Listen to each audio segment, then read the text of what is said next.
One frigid morning in December, a modest Revolutionary War-era wooden house in the centre of Kent, Con, was abuzz with activity. In the rear of the building, home to the newly opened restaurant SWYFT, employees were tidying and prepping the night's menu of wood-fired pizzas, fresh pastas, and small plates. In a front extension, carpenters were banging away amid the elegant, putty-colored walls of Ore Hill, a fine dining restaurant that will open early this summer. Nimbly presiding over it all was Chef Joel Wieland, who crisscrossed the space, gesticulating to builders on the Ore Hill side, then darting over to SWYFT's prep stations and nudging his staff to feed Sour Girl, a term of endearment for his prized long-fermented sourdough starter. Wieland's schedule for the past year has been a balancing act, preparing for the unveiling of his two distinct yet interconnected restaurants. In many ways, the concept, a combination of the casual and the formal, is not unlike the working relationship behind it, between Wieland and the philanthropist Anne Bass.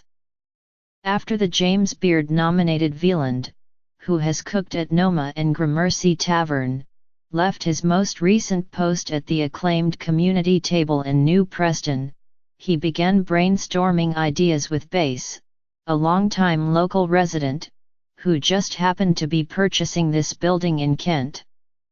"We started asking questions," Wieland explained. "Do we need a casual restaurant, or do we need a fine dining restaurant?"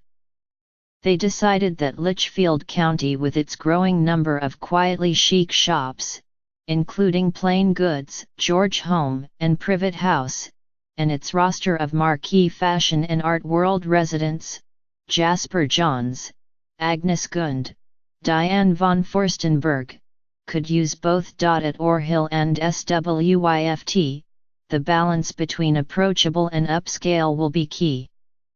On the SWYFT side, the interior is relaxed and warmly inviting, clad in pine with the original 1780 post and beam construction beautifully preserved.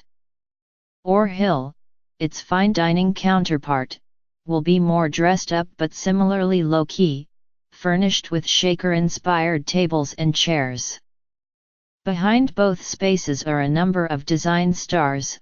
Walter Mauberg, who restored the fireplaces at the Palace of Versailles, was brought in to consult on the fireplaces, the architect Yvette Adams, the landscape designer Arnie Maynard, the lighting designer Craig Roberts and the art director Richard Pandiccio also all had a hand in the look and feel of Ore Hill and SWYFT, as did Amy Mellon, the former creative director of Calvin Klein Home. The menu at SWYFT is Southern Italian based, but with plenty of global references.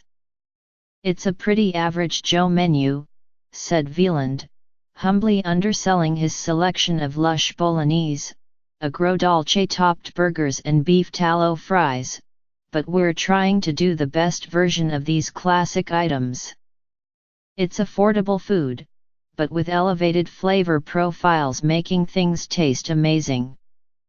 Those expansive flavors come courtesy of Wieland's precisely calibrated pizza dough made with 5 artisanal flours and his waste-nothing, skin-to-seed approach to produce. His kitchen shelves are brimming with apple peels, pepper skins, and other discards that have been dehydrated, charred or ground up to be used as spices.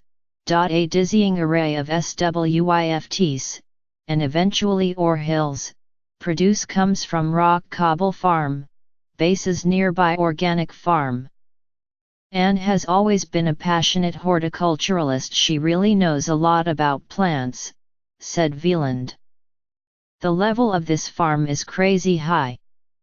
There are 34 varieties of tomatoes alone, including black opal, indigo rose, and green zebra, as well as cardoons, artichokes, husk cherries, tomatillos, and black raspberries.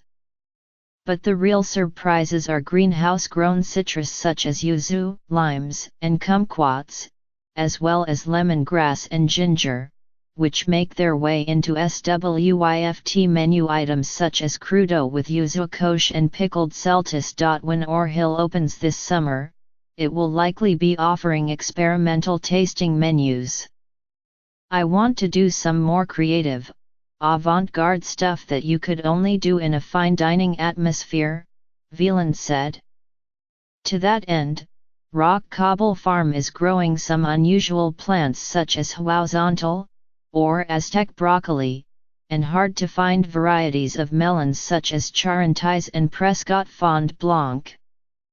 Wieland stressed, however, that he intends to keep the upscale part of the venture accessible to all. I want to do a version of fine dining that's not pretentious and overbearing but really warm, like we're welcoming you into our home.